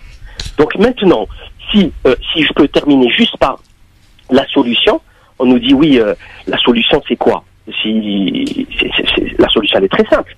Alors on nous dit oui, c'est le stand-by. Le stand-by c'était en mars, avril, mais depuis mai, il y a eu l'initiative proposée par le ulama algérien, qui était la période de transition des articles 7 et 8. Il y a le mouvement Rachad, qui est très intéressant aussi, qui a fait son appel au commandement de l'armée nationale le 20 mai. Ouais, qui change d'avis tous les 5 minutes aussi quand même, hein, faut l'avouer, non? Pardon? Le mouvement Rachad a changé plusieurs fois d'avis sur le sujet. Non, mais, je continue. Le trio Brahimi Ali Yahya Abdelnour Rachid Ben Yelef, ils ont donné aussi une excellente feuille de route. Il y en a plein d'autres qui ont fait la même chose. Hein. Donc je voulais juste finir par ça. Hein. Celui qui veut faire le bien, il le fait immédiatement. Il n'y a que celui qui veut faire le mal qui trouve des excuses. Oui, on n'a pas d'interlocuteur. Oui, mais celui qui a la réponse, quand on passe le bac, quand on a la réponse, on la met sur la feuille immédiatement. On ne trouve pas des excuses. Donc si moi j'étais à la tête si j'étais à la place de Gaël Salah, j'aurais réglé le problème il y a déjà 2 mois, il y a 3 mois que j'aurais réglé le problème. On aurait réglé le problème, c'est pas un souci. Bon, alors, Sofiane, t'as écouté attentivement Salim Laibi. Il y a plein de choses où je devrais... J'ai donné que des faits, hein. J'ai donné que des faits avec des noms, des dates, des endroits. Alors, je veux des arguments sur ces faits, pas des avis.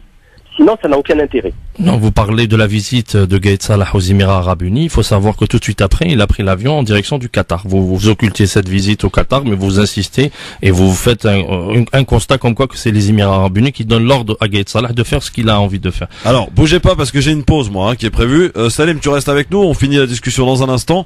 Et à suivre aussi dans un instant un nouveau rendez-vous. Ah, ça c'est bien, c'est notre ami Hicham Terak. Ça s'appelle Va te faire follow. Vous savez, toutes ces personnalités qui émergent via les réseaux sociaux. Que l'on connaît, mais on souhaite les connaître d'une autre facette. Ainsi, toutes les semaines, Hicham Terak va vous présenter des humoristes, des personnalités aussi politiques, etc. Et là, c'est un humoriste marocain qui vit d'ailleurs en Côte d'Ivoire, avec qui vous allez faire connaissance dans un instant dans Va te faire follow sur France Maghreb 2. Hicham Terak à suivre. France Maghreb 2, France Maghreb 2. Le grand forum sur France Maghreb 2 jusqu'à 18h. On est en train de discuter Algérie, bien entendu, sur France Maghreb 2 avec Amina Fabchayeb du mouvement Iptikar, avec Sofiane Lagdari, chroniqueur de LGF, avec Salim Laibi il y a quelques instants qui reste avec nous pour qu'on finisse cette conversation avec Sofiane Lagdari. On a affiché les points de désaccord. D'ailleurs, je demanderai un petit peu l'avis sur cet échange avec Amina. Mais juste auparavant, un nouveau rendez-vous que je vous propose de découvrir, à la rencontre donc de différentes personnalités qui émergent sur les réseaux sociaux, que ce soit YouTube, les réseaux sociaux tels que Facebook, Instagram, etc. Ces différentes personnalités que l'on découvre et qui recherchent à être follow. D'où le nom de cette chronique, c'est Va te faire follow, afin de découvrir les différentes facettes de ces personnalités qu'Hicham Terak a rencontrées, que l'on va mettre en lumière avec quelques extraits de cette rencontre par jour, tous les jours, au quotidien, avec la vidéo intégrale à retrouver sur le Facebook en fin de semaine. Ça s'appelle Va te faire follow et l'invité c'est un humoriste marocain que vous connaissez certainement puisqu'il a fait pas mal de festivals, notamment Montreux Comédie, le Festival du Rire, Marrakech du Rire également. Wallace donc était de passage à Paris que Hicham Terak a interrogé et le voici, le Va te faire follow de Wallace, premier extrait sur France Maghreb 2. Wallace, bonjour. Bonjour. Tout d'abord, merci d'avoir accepté notre invitation dans Va te faire follow. C'est moi qui vous remercie. Ça est vraiment un plaisir parce que depuis le temps que je te suis sur les réseaux, et il fallait que tu passes dans cette émission. Moi aussi, je kiffe l'émission. Donc quand on m'a dit Va te faire follow, j'ai dit tout de suite. Très bien. J'aimerais tout d'abord que tu expliques un petit peu qui tu es. On m'appelle Wallace. Je suis humoriste comédien. Je viens de Côte d'Ivoire. Je suis originaire du Maroc. L'Afrique, c'est ma maison, c'est mon continent, comme dirait notre roi. Et je suis super fier aujourd'hui de pouvoir tourner vraiment dans toute l'Afrique et puis d'y découvrir cette richesse culturelle. Et donc aujourd'hui, tu es à Paris? Exactement, aujourd'hui je suis à Paris. J'ai eu plusieurs scènes jusque-là. J'en ai encore quelques-unes avant de repartir. D'accord. Comme d'habitude, super accueil, super public. Je kiffe. Est-ce que tu peux m'expliquer un peu pourquoi l'humour déjà, pour commencer? L'humour, on choisit pas. Ça vient tout seul. Moi, je suis depuis tout jeune déjà le bout en train de l'école. C'est toujours moi qui me prenais la porte. L'élève au fond de la classe. Voilà, l'élève au fond de la classe. J'ai séché tellement de cours de sciences que le jour où il y avait une interro, je suis rentré, on croyait que j'étais un nouvel élève. Donc c'était vraiment ce genre d'élève. Mais malgré ça, j'avais des bonnes notes. Très bien. Mais toujours l'élève qui fait rire la classe, qui fait le pitre, etc. Et puis je me suis dit, quitte à faire le con, autant rentabiliser. Ça donnerait. Très bien. Déjà un esprit entrepreneur déjà. C'est ça. Je faisais rire même mes profs. D'accord. Même mes profs, avant de me mettre dehors, ils riaient quand même. C'est pas cool. J'arrive, pas me mettre dehors. Le fait que, par exemple, tu sois là un Marocain qui vit en Côte d'Ivoire et aujourd'hui qui se représente à Paris, est-ce que tu retrouves une similitude quand tu sais que certaines communautés ici, justement, te disent que c'est compliqué pour eux? Bien sûr. Parce que toi, j'imagine que tu as peut-être dû vivre la même chose en Côte d'Ivoire aussi. Ça dépend. Compliqué dans quel sens? L'acceptation de soi, ça peut être l'intégration. Nous, on n'a pas eu ce genre de problème d'intégration tout de suite. Parce que nous, on a eu des plus gros problèmes. Nous, on a eu la guerre. Ouais. On cherchait à vivre plutôt qu'à s'intégrer d'abord, dans un premier temps. Après, je pense qu'en France, il y a un trop gros débat là-dessus qui devrait à un moment donné arrêter. Vous, les Maghrébins de France, vous n'êtes plus ce qu'on appelle ces fils d'immigrés aussi. Vous appartenez à la 5e ou à la 6e génération de votre communauté. Les immigrés, c'est ceux qui ont quitté leur pays il y a trop longtemps, en jurant coûte que coûte de revenir un jour. Mais pour la plupart, le retour s'est transformé en rêve, le rêve en promesse, la promesse en utopie, et l'utopie en héritage pour tous leurs descendants. Et vous n'êtes pas ce genre de personne. La plupart des Maghrébins que je connais ici, il y en a peut-être 40% que j'ai rencontrés qui ne connaissent même pas le Maghreb. Je suis un Français. Personne ne peut venir me dire que je ne suis pas ivoirien ou que je ne suis pas marocain. Quand je tourne avec mon spectacle, c'est les drapeaux de la Côte d'Ivoire et du Maroc qui sont sur mes épaules. D'accord. On t'a déjà fait cette remarque, justement? Oui, bien sûr. Ouais. Et tu le prends comment, toi? Pas très mal, parce qu'en général, on me dit Libanais, bâtard, retourne dans ton pays. Donc, comme je suis pas Libanais, ça me fait pas trop chier. D'accord, ok. C'est vrai qu'on a l'habitude de voir les Arabes, c'est Libanais. Mais on m'a déjà fait cette remarque. Pas beaucoup. Après, ce genre de personnes, faut même éviter de discuter avec. On est d'accord. Donc, j'avance. Et la Côte d'Ivoire me soutient énormément. J'ai toujours mes salles qui sont pleines à craquer. C'est bon. Il s'appelle Wallace. Et l'entretien de la semaine avec Hicham Terak dans Va te faire follow à retrouver demain pour la suite sur France Maghreb 2. France Maghreb 2. France Maghreb 2. Sur 105.1 FM. Sur 105.1 FM à Dijon et toute sa région. Avec Amina Fabchayeb, avec Sofiane Nagdari. Sofiane, Salim Laibi a exposé ce qu'il a appelé, lui, les faits. Non, il a rappelé les années Bouteflika en vérité, en quelque sorte, mais avec lesquelles Salim est toujours avec nous, hein. Oui, tout à fait. Voilà. Oui, c'est les années Bouteflika. Quand on parle de la chasse, c'était à l'époque de Bouteflika. Quand il parle de la fuite des cerveaux, c'est durant toutes ces années, malheureusement, surtout la décennie noire qui a fait pas mal d'intellectuels partir, etc. Et dont on fait partie. Moi, je suis venu ici en France en 2005, peut-être Salim un peu avant. Et on a fui l'Algérie de chacun à sa manière, mais bref, je ferme la parenthèse. Je voulais juste dire à Salim, parce que bon, pour moi, on va aller à l'essentiel, je vais pas tergiverser sur l'implication des Émirats, parce que je trouve ça vraiment incompréhensible qu'on parle pas de l'influence de Hizb al-Fallah dont on a toujours lutté. Et aujourd'hui, on parle des Émirats. On lui donne vraiment le rôle qu'elle n'a pas. Les Émirats, on a tellement de divergences avec eux que j'ai du mal à comprendre qu'on les suit à la lettre. On a des divergences au Yémen, on n'a pas participé. On a des divergences, y compris à nos frontières avec la Libye. Ils soutiennent Haftar, nous, ils soutiennent Sarraj, le gouvernement de Tripoli. Ils parlent d'un suivisme aveugle des Émirats. Moi, j'ai du mal. Après, on attend de voir. Mais pour le moment, une rencontre, ça ne résume absolument pas une servitude à cet émirat avec lequel j'ai autant de mépris qu'il a Salim. Après secondo, quand il parle de propositions concrètes, en vérité, il parle de constituante, une période de transition de 1 an ou 2 ans. La feuille de route qui a été ou bien la lettre qui a été envoyée par Ahmed Talib Ibrahimi et Abdelnour et Général Ben Yilles. On a vu 48 heures après, Ahmed Talib Ibrahimi s'est démarqué, il a fait une lettre tout seul en vérité. Je sais pas pour quelle raison, mais en vérité, ils veulent une période de transition avec un dialogue direct avec l'armée. Pourquoi pas le dialogue, mais une période de transition, c'est une constituante, et ce que j'ai envie de poser la question à Salim directement. Quand on rentre dans une constitution, on sait pertinemment qu'on va rester presque 1 an ou 2 ans que sur l'identité nationale. Et quand j'entends le discours de Salim à l'époque, quand il parlait de l'hymne national algérien comme un hymne hérétique, quand il parle du drapeau algérien comme un drapeau, l'hymne national était hérétique et le drapeau était franc-maçon. Alors je sais pas, j'ai peur, moi personnellement, qu'on reparle de ces choses-là et qu'ils vont nous mettre dans des débats stériles que dans le peuple algérien n'a pas besoin. Salim, réponse, et ensuite on aura l'avis d'Amina. C'est très simple. Concernant la France-Algérie, la mainmise, la France-Algérie, j'ai fait une vidéo il y a 2-3 semaines, comment la franc-maçonnerie pille l'Algérie en arabe et en français, sur ma page YouTube, sur mon compte YouTube, et elle a été vue plus de 200 000 fois, dans laquelle je revenais, et vous pourrez voir aussi notre vidéo dans laquelle j'interpelle Yves Bonnet dans une conférence réalisée à Marseille, le copain intime de Khaled Nazar et de Smaïl Ammari, les sanguinaires de la décennie rouge. Donc c'est une évidence, bien sûr, j'en parle, je ne fais que ça, en parler de la France-Algérie, sauf qu'aujourd'hui, il y a quand même des troubles au Moyen-Orient qui peuvent mener vers une 3e guerre mondiale, avec l'Iran, le Yémen, etc.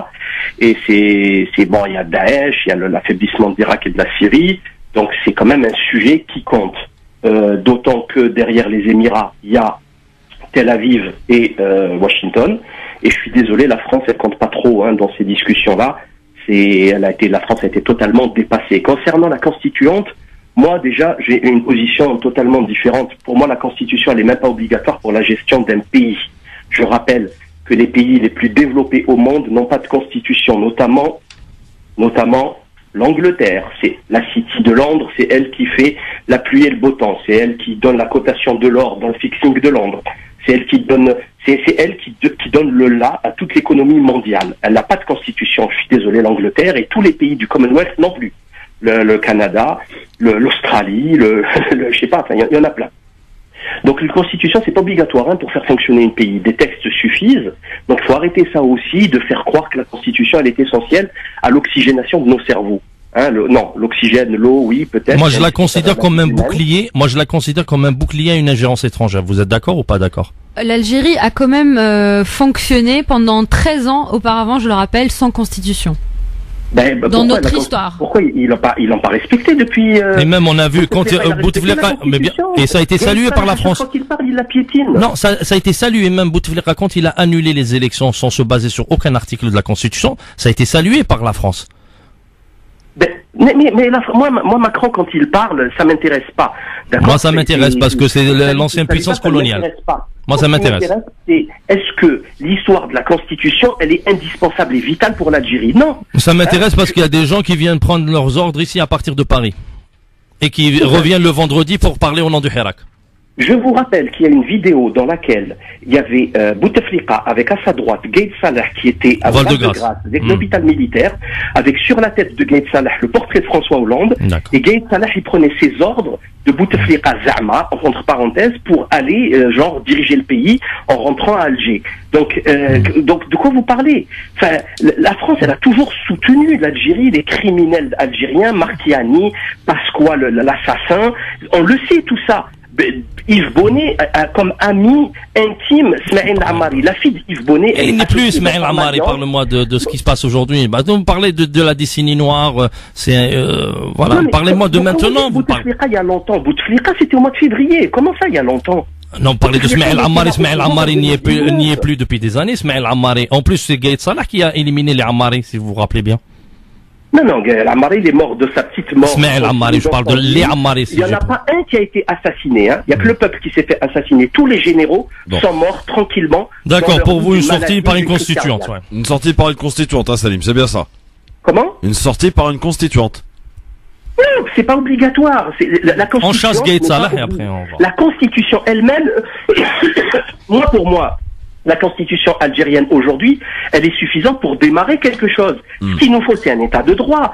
Vous savez qu'en Algérie, un procureur, ils peuvent sortir un criminel pour 500 millions. 500 millions, vous tuez quelqu'un dans la rue avec 10 témoins, pour 500 briques, ils vous sortez barré. Comme aux États-Unis, comme aux États-Unis, ouais. Comme aux États-Unis. Merci Salim Laïbi, en tout cas pour votre avis sur le sujet. Amina, Afeb Chayab, qui a écouté attentivement, qui est sage, et qu'on n'a pas laissé parler. Ce qui est très intéressant, c'est que on a beaucoup parlé de l'intérêt de l'Algérie, des intérêts de l'Algérie à l'international. Et le constat est que ça fait très très longtemps que l'Algérie n'a plus de place active dans le monde, de rôle actif à jouer dans le monde. Et qu'on s'est contenté à vendre des hydrocarbures aux plus offrants et à empocher de la corruption, et que l'Algérie est a été un territoire avec lequel on marchandait. Et c'est ça, en fait, un des plus gros dommages qui a été fait à l'Algérie par le système. Et ça renvoie aussi à la chose économique. On a parlé de l'urgence, de la crise. En ce moment, c'est très intéressant parce qu'on parle de la crise économique comme si on la découvrait alors qu'elle est installée depuis 2011 et la baisse du cours du pétrole et des hydrocarbures. Et cette crise, on l'instrumentalise comme pour dire que le Hirak y est peut-être pour quelque chose, ou on la découvre aujourd'hui, donc attention, il faut pas une transition parce que l'économie est fragile. Et ben en fait, c'est pas une nouvelle, c'est pas flash news. La crise, elle est ici parce que il y a eu la planche à billets, parce que il y a eu des politiques économiques désastreuses, parce qu'il y a eu énormément de corruption, parce que l'intérêt général n'a pas été défendu, c'était plutôt les intérêts personnels avec des affaires conclues dans l'ombre, parce qu'on a une économie qui génère qui à plus de 90% provient du gaz et du pétrole qu'on n'a pas diversifié, qu'on n'a pas pensé avec une vision. Et tout ça, c'est le mal qui a été fait par le système. Et ça, c'était aussi comme ça que le système se maintenait. C'est en prenant cette rente pétrolière, en achetant des allégeances, en cachant l'argent ici et ailleurs, et ça fait c'est une partie intégrante de la problématique. Ingérence, on y croit ou pas, Amina, alors? Ingérence. Faut-il en avoir peur? Des Émirats, par exemple. Moi, j'ai envie de dire que chaque pays défend ses intérêts et qu'un État fort, et fort par sa légitimité, serait capable de défendre nos intérêts à l'intérieur comme à l'extérieur. L'Algérie est un pays fort aujourd'hui. Aujourd'hui, on n'est pas un pays fort, on est un pays qui a été à la solde d'un clan, d'un système qu'il a considéré comme sa propriété. Et j'aimerais aussi rebondir sur deux choses. On a parlé de stand-by, de statu quo, de choses qui bougent pas. Moi, le Hirak, il bouge. Chaque semaine, il bouge. Aujourd'hui, mardi, les étudiants, ils ont bougé. Les slogans, ils évoluent. Les demandes se sont politisées, se sont précisées. Il y a des gens qui travaillent, qui s'organisent. Les syndicats se sont réunis pour une feuille de route. La classe politique, certains ont donné des... Ça, c'est du travail, c'est en train de bouger. Ceux qui ne sont pas en train de bouger, c'est ceux qui sont en face. C'est le discours de Gaïd Salah et le gouvernement intérimaire. Et ils ont le même mot à la bouche, ça n'évolue pas. Cadre constitutionnel, élection. Quand bien même des millions leur disent non, on n'en veut pas, écoutez-nous, regardez nos feuilles de route, regardez les idées, regardez comment on pourrait faire, ils n'écoutent pas, ils s'obstinent. Quand on parle de stand-by, c'est pas la proposition que je suis en train de faire aujourd'hui, ni les propositions du Hirak, ni leurs revendications. Le stand-by, le statu quo, c'est le pouvoir qui est en train de gagner de l'argent, de gagner du temps, et de gagner du temps, et en fait il nous fait perdre du temps. Aujourd'hui, on est en train de parler de la constitution, de la constituante, comme si c'était le point le plus épineux, où en fait, mettons-nous autour d'une table, parlons avec des constitutionnalistes, avec des juristes, c'est ce qu'on a pris la peine de faire chez Iptikar, et effectivement on s'est rendu compte que c'est un faux problème. Qu'en fait, non seulement l'Algérie auparavant a déjà fonctionné sans constitution, mais qu'en fait, une constituante ou une nouvelle constitution ne veut pas dire le scénario tunisien où ça prend 2 ans, 3 ans, 4 ans. Aller mettre en Algérie dans une constituante des courants islamiques avec des courants laïcars, avec des courants... Vous n'avez aucune idée, ça veut dire que j'ai vécu en Algérie, je parle Excusez-moi, souvent, vous n'avez aucune idée de ce que c'est alors une constituante. Déjà, c'est pas tout qui est mis au référendum. Et il y a des experts qui sont experts en droit. En Tunisie, s'il y avait une personne qui s'opposait à un article, il y a un droit de veto. Écoutez, une minorité, elle peut être un droit de veto. De prendre l'exemple très précis je vais pas prendre de la l'exemple. Tunisie. Je suis en train de vous dire que c'est pas obligé qu'on refasse tout d'un coup. qu'on peut fonctionner avec un texte réduit et au fur et à mesure l'étoffer, que quand on fait une constitution, ça veut pas dire qu'il y a une vacance d'État. Tout le monde est contre la vacance d'État. Il faut pouvoir gérer les affaires courantes et la chose économique en priorité. Moi, je vous dis que la solution contre le stand-by, contre l'impasse, c'est une solution politique qui nous mène vers une transition assez rapidement. Et l'urgence, c'est de mettre un conseil de transition, une structure, une instance de transition, qu'il y ait un gouvernement de transition fait de compétences pour pouvoir gérer ces affaires courantes dont l'économie en priorité. Et que ce travail peut se faire à fur et à mesure. Et le travail sera de longue haleine, les amis. Mais elle me dit... Une fois qu'on aura mis ça en place, la transition, l'enjeu, c'est vraiment que l'Algérie, une nouvelle page, une nouvelle république voit le jour, qui soit prospère, avec une vision économique, avec une justice sociale, avec des pouvoirs séparés, avec un vrai état de droit. Et ça, c'est un travail de longue haleine. Donc en fait, quand on nous dit l'argument, en fait, ça va pas être facile, etc. Mais en fait, vous savez, les gens, ils le savent. Ils sortent dans la rue, ils savent que c'est pas très facile, et ils s'en rendent compte, et ça ne les décourage pas. La dynamique qui s'est installée aujourd'hui en Algérie, elle est irréversible. Nous allons avancer. Oui, non, juste, vous me dites que je connais rien sur la constituante. Pour vous, la constituante, elle est composée par l'ensemble de la population algérienne, des représentativités de toute la population. C'est-à-dire, il y aura des gens de courant islamique, de courant libéral, de courant trotskiste, de tout courant. C'est pas tous les articles qui sont soumis à un référendum. Déjà, que l'identité nationale, on aura un problème. On restera 2 ans à régler le problème. Monsieur Laïbi, il disait que l'hymne algérien, il était à remettre en question. Le drapeau algérien était à remettre en question. C'est-à-dire, vous allez avoir des gens comme lui au sein de la constituante qui vont remettre en question l'identité. Et ça n'apporte rien au peuple algérien. Pendant 2 ans, on va rester sur des sujets stériles qui vont rien amener, au contraire, plus de division au sein de la société. C'est ce que je suis en train de dire. Vous n'êtes pas en train de m'écouter. Je suis juste en train de vous dire... on ne fait que ça, Amina.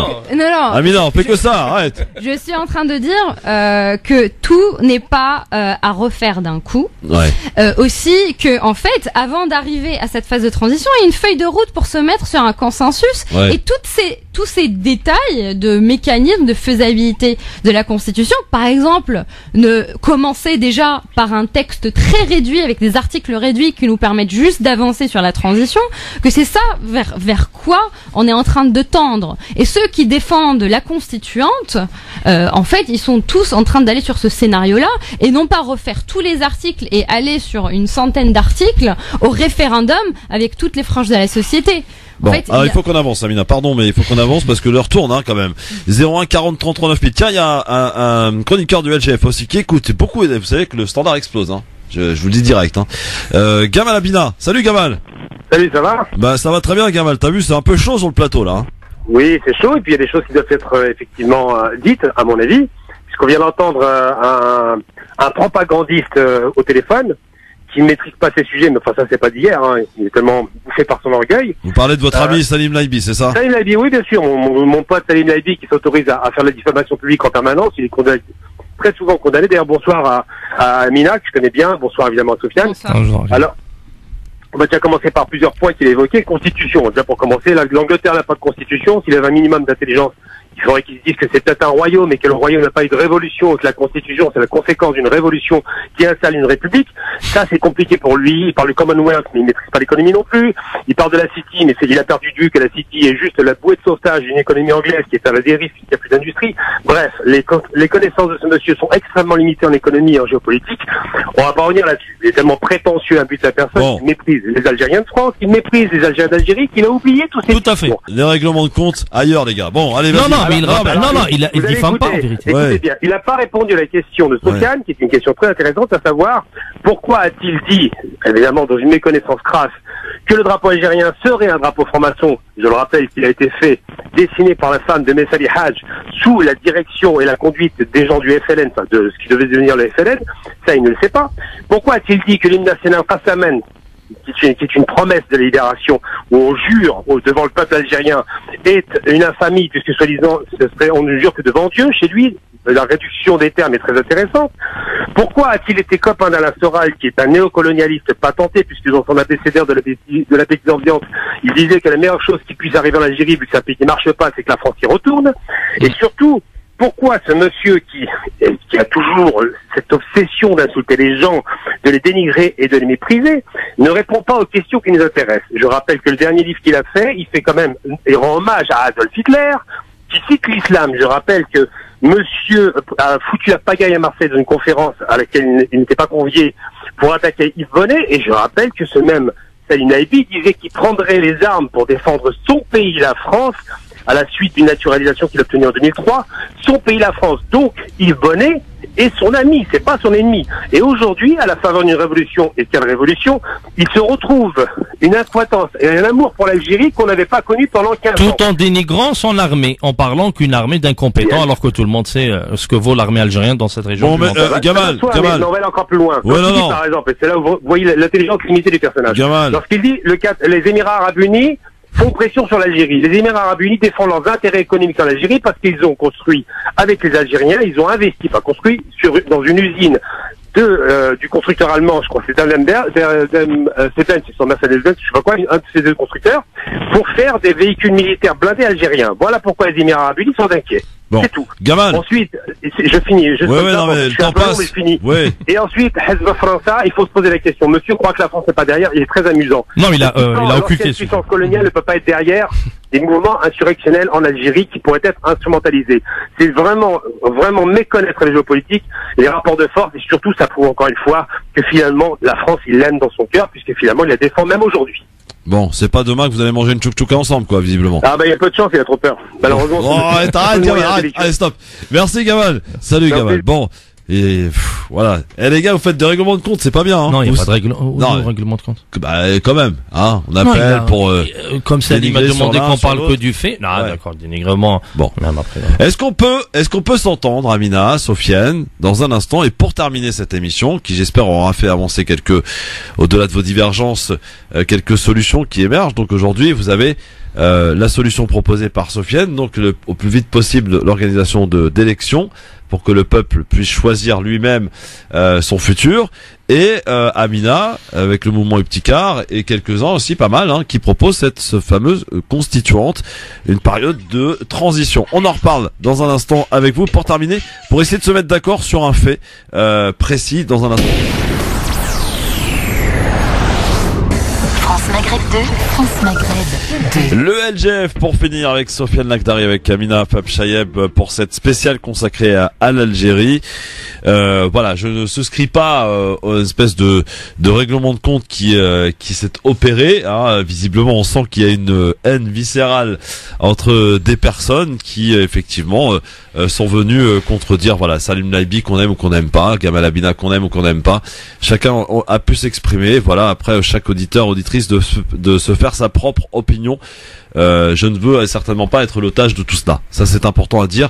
En tout cas, une fois que c'est dit, une fois maintenant qu'on a terminé presque cette émission, j'aimerais qu'on soit concret. Amina, Sofiane, il faut qu'on trouve une solution ensemble aujourd'hui pour qu'on essaie. Ben oui, non mais c'est important parce qu'on a des divergences, mais il faut qu'on fasse chacun des efforts si on souhaite sortir de cette crise. Je pense que vous êtes tous d'accord, tous les deux d'accord, que demain vous aspirez à une Algérie justement qui soit grandie de tout ce qui se passe aujourd'hui. Et on est tous d'accord, vous êtes d'accord aussi avec moi, de cette maturité que peu de gens auraient pu, auraient pu douter. Il y a au mois de décembre dernier, ce que fait le peuple algérien aujourd'hui, personne ne pouvait dire ce qu'allait se passer. Or, il s'est passé ce qui s'est passé. Vous êtes d'accord avec moi qu'aujourd'hui, il faut qu'on en sorte grandi. Il faut que l'Algérie en sorte grandi. Les moyens pour y parvenir semblent différents. On est d'accord. Maintenant, est-ce qu'on peut se mettre d'accord ensemble pour que, en conjuguant, j'allais dire, les différentes positions, on puisse arriver à quelque chose de concret. Concrètement, Sofiane, pour une Algérie demain. Ok, des élections, on est d'accord. Pourquoi pas, mais pas tout de suite. Amina te dit une constituante pour justement préparer tout cela. J'ai dit une transition démocratique. Transition démocratique. En dehors du système, en rupture avec le système. C'est ça. Mais pour aboutir finalement à quoi? Des élections plus tard. Amina. À un moment ou à un autre. Il faut les préalables. Non, mais d'accord. Mais on y prépare. On dit pourquoi? Oui. Pour élire un président qui a tous les pouvoirs et rebelote. Ouais, non. Bah non. Mais si on a un président qui est élu avec un programme disant que moi je m'engage à ce qu'il y ait une justice indépendante et je la mettrai dans la constitution nouvelle. C'est la parole du président. Eh ben maintenant mais il va être élu sur des paroles, il va être jugé tout de suite après. Il y a un mouvement populaire qui est là et qui est présent. Ça ne se fait plus sans le peuple algérien. Aujourd'hui en Algérie, la vie politique, tout élu doit savoir. Et on le voit au quotidien. Je vous donne le peuple que pendant les échéances électorales. Non, pas du tout. Moi, je m'engage, par exemple, je suis candidat, je ne va pas être le cas. Moi, je pense qu'il faut rétablir quelque chose. Peut-être à l'intérieur de ce studio, il y a une position. Option numéro 1, en réalité, c'est pas option numéro 1 et option numéro 2. Ce que les gens ils sont en train de demander dans la rue, inlassablement, massivement et irrévocablement, c'est un acquis.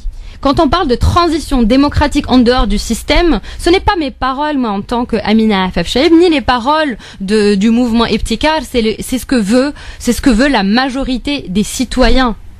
Donc ça, c'est un acquis. Il n'y a pas de référendum, il n'y a pas eu de sondage dans ce sens. On va pas faire un rétropédalage et surtout on va pas faire de la récupération du Hirak en lui faisant dire n'importe quoi aujourd'hui. Ça, il faut être responsable. Ce dont il est question, c'est comment arriver à cette transition démocratique en rupture avec le système. C'est et là, les désaccords. Début, hein. Ouais. Oui, mais je veux dire, là, on me parle d'élection. Là, ça s'appelle pas de la rupture. Ça s'appelle accepter la feuille de route de Gaïd Saleh et aller sur un régime où le militaire décide du politique. Ça, c'est hors de question. C'est-à-dire un président élu, il va être sous l'égide, qui va être élu par le peuple, il va être sous l'égide de Gaïd Saleh. Pour toi.